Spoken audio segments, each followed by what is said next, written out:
ನಿಮ್ಮ ಪ್ರೀತಿಯ ಜೀವನ್ ಮಾತಾಡ್ತಾ ಇದ್ದೀನಿ. ನಮ್ಮ ಚಾನಲ್ ಹೆಸರು ಟೆಂಪಲ್ ರನ್ ವಿತ್ ಜೀವನ್. ಸ್ನೇಹಿತರೆ, ವಿಡಿಯೋ ನೋಡೋದಕ್ಕಿಂತ ಮುಂಚೆ ನಮ್ಮ ಚಾನಲ್ని ಯಾರು ಸಬ್ಸ್ಕ್ರೈಬ್ ಮಾಡಿಲ್ವೋ ಪ್ಲೀಸ್ ಸಬ್ಸ್ಕ್ರೈಬ್ ಮಾಡಿ, ಶೇರ್ ಮಾಡಿ, ಲೈಕ್ ಮಾಡಿ, ಕಮೆಂಟ್ ಮಾಡಿ, ಬೆಲ್ ಬಟನ್ ಕ್ಲಿಕ್ ಮಾಡಿ. ಬನ್ನಿ ವಿಡಿಯೋದೊಳಗಡೆ ಹೋಗೋಣ. ಸ್ನೇಹಿತರೆ, ಇವತ್ತು ನಾವು ಹೊರಟಿರೋದು ಒಂದು ಒಳ್ಳೆ ಪುಣ್ಯಕ್ಷೇತ್ರವನ್ನು ನಿಮಗೆ ಪರಿಚಯ ಮಾಡಿಕೊಡೋಕ್ಕೆ. ಆ ಪುಣ್ಯಕ್ಷೇತ್ರವೇ ಬೆಂಗಳೂರು ದಕ್ಷಿಣ ತಿರುಪತಿ ಅಂತಲೇ ಹೆಸರುವಾಸಿಯಾಗಿರುವಂತಹ ಶ್ರೀ ವಸಂತ ವಲ್ಲಭರಾಯ ಸ್ವಾಮಿ ದೇವಸ್ಥಾನಕ್ಕೆ. ಈ ಕ್ಷೇತ್ರದಲ್ಲಿ ಗ್ರಾಮ ದೇವತೆಯಾಗಿ ಶ್ರೀ ಮಾರಮ್ಮನವರು ನೆಲೆಸಿದ್ದಾರೆ. ಇವರನ್ನು ಸ್ವಾಮಿಯವರ ತಂಗಿ ಅಂತಲೂ ಹೇಳ್ತಾರೆ ಸ್ನೇಹಿತರೆ. ಹಾಗೆ ಈ ಕ್ಷೇತ್ರದ ಸ್ವಾಮಿಯವರ ಮುಂಭಾಗದಲ್ಲಿ ಆಂಜನೇಯ ಸ್ವಾಮಿನ ನಾವಿಲ್ಲಿ ನೋಡ್ಬೋದು. ಸ್ನೇಹಿತರೆ, ಇಲ್ಲಿರೋ ಆಂಜನೇಯ ಸ್ವಾಮಿ ಗದೆ ಬದಲು ಸೌಗಂಧಿಕ ಪುಷ್ಪ ಹಿಡಿದಿದ್ದಾರೆ. ಇದೇ ಇಲ್ಲಿನ ವಿಶೇಷತೆ ಸ್ನೇಹಿತರೆ. ಈ ದೇವಸ್ಥಾನನ ತುಂಬ ರಾಜ ಮನೆತನಗಳು ಅಭಿವೃದ್ಧಿ ಮಾಡಿದೆ.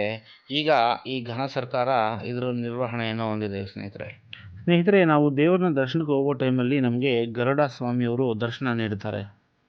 ನಂತರ ತಿರುಪತಿಲಿ ಇದ್ದ ಹಾಗೆ ಇಲ್ಲಿಯೂ ಜಯ ವಿಜಯರ ದ್ವಾರ ಇದೆ. ನೀವು ಇಲ್ಲಿ ನೋಡ್ತಿರ್ಬೋದು.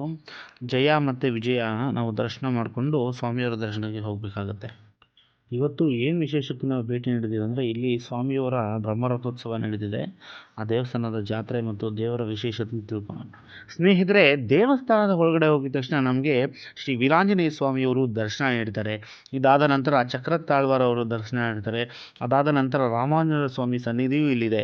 ಸ್ನೇಹಿತರೆ, ಇಲ್ಲಿ ಯಾರು ಕಂಕಣ ಬಾಗಿ ಕೂಡ ಬರೋದಿಲ್ವೋ ಅವರು ಇಲ್ಲಿ ಬಂದು ಕಲ್ಯಾಣೋತ್ಸವ ಮಾಡಿಸ್ತೀನಿ ಅಂತ ಹರಕೆ ಹೊತ್ಕೊಂಡ್ರೆ ನಿಜವಾಗ್ಲೂ ಹೇಳ್ತೀನಿ, ಕಂಕಣ ಬಾಗಿ ಕೂಡ ಬಂದಿರುವಂತಹ ಲಕ್ಷಾಂತರ ಉದಾಹರಣೆ ನಾವು ಇಲ್ಲಿ ನೋಡ್ಬೋದು. ಸ್ನೇಹಿತರೆ, ತಿರುಪತಿಲಿ ಹೇಗೆ ವಿಶೇಷ ಬ್ರಹ್ಮೋತ್ಸವ ದಿನ ವಾಹನ ಸೇವೆ ಇರುತ್ತೋ, ಈ ದೇವಸ್ಥಾನದಲ್ಲೂ ವಿಶೇಷ ಸಂದರ್ಭದಲ್ಲಿ ವಾಹನ ಸೇವೆ ನಡೆಸ್ತಾರೆ ಸ್ನೇಹಿತರೆ.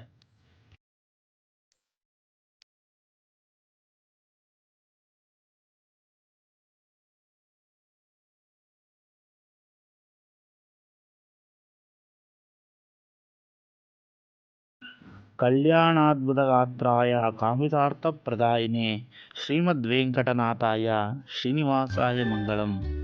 ಸ್ನೇಹಿತರೆ, ಇಲ್ಲಿ ಸ್ವಾಮಿಯವರ ವಿಗ್ರಹ ನೋಡಿದ್ರೆ ತಿರುಪತಿಯಲ್ಲಿರುವಂಥ ವೆಂಕಟೇಶ್ವರನೇ ನೆನಪಾಗ್ತಾರೆ. ಯಾಕಂದರೆ ಅಲ್ಲಿ ಹೇಗೆ ವೆಂಕಟೇಶ್ವರ ಇದ್ದಾರೋ ಅದೇ ರೀತಿ ಇಲ್ಲಿಯೂ ಸ್ವಾಮಿಯವರು ನಿಮಗೆಲ್ಲ ದರ್ಶನ ಕೊಡ್ತಾರೆ ಸ್ನೇಹಿತರೆ.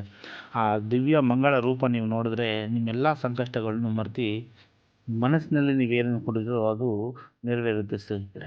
ಸ್ವಾಮಿಯವರು ಇಲ್ಲಿ ಹೇಗೆ ಬಂದರು ಅನ್ನೋ ಒಂದು ಕತೆಗೆ, ಇಲ್ಲಿ ಮಾಂಡವ್ಯ ಮಹರ್ಷಿಗಳು ಸ್ವಾಮಿಯವರ ಕಲ್ಯಾಣೋತ್ಸವಕ್ಕೆ ಹೋಗೋಕ್ಕಾಗಿರಲ್ಲ. ಆಗ ಇವರು ಇಲ್ಲಿ ಕೂತ್ಕೊಂಡು ಗುಹೆಯಲ್ಲಿ ತಪಸ್ಸು ಮಾಡ್ತಾರೆ. ಆಗ ಸ್ವಾಮಿಯವರು ಇಲ್ಲಿ ದರ್ಶನ ಕೊಟ್ಟು ಇಲ್ಲಿ ವಸಂತ ಕಲ್ಯಾಣಿ ಅಂತ ಒಂದು ಜಾಗ ಇದೆ, ಅಲ್ಲಿ ವಸಂತೋತ್ಸವ ಆಚರಿಸ್ಕೊತಾರೆ. ಅದು ಈ ಸ್ಥಳದ ಮಹಿಮೆ ಸ್ನೇಹಿತರೆ.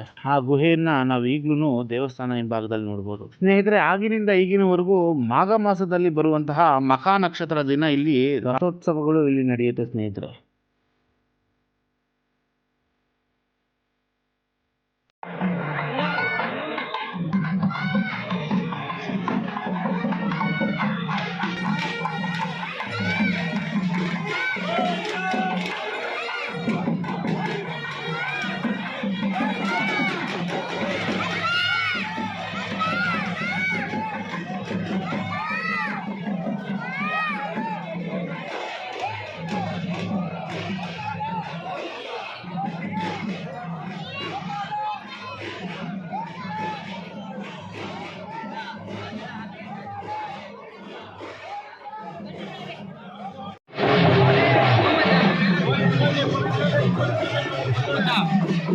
ನಿಂದೆಲ್ಲ ಒಂದು 2 ಫೋಟೋ ತಗೊಳ.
ನೋಡಿದ್ರಲ್ಲ ಸ್ನೇಹಿತರೆ, ಇದಾಗಿತ್ತು ಇವತ್ತಿನ ವಿಶೇಷ. ಮುಂದಿನ ವೀಡಿಯೋ ತಲುಪಿಸಿವರೆಗೂ ನಾನಿ ಪ್ರೀತಿಯ ಜೀವನ್. ನಮ್ಮ ಚಾನಲ್ ಇನ್ನೂ ಯಾರು ಸಬ್ಸ್ಕ್ರೈಬ್ ಮಾಡಿಲ್ವೋ ಪ್ಲೀಸ್ ಸಬ್ಸ್ಕ್ರೈಬ್ ಮಾಡಿ. ಆ ಭಗವಂತನ ಆಶೀರ್ವಾದ ತಮ್ಮೆಲ್ಲರ ಮೇಲಿರಲಿ ಅಂತ ಕೇಳ್ಕೊತೀನಿ.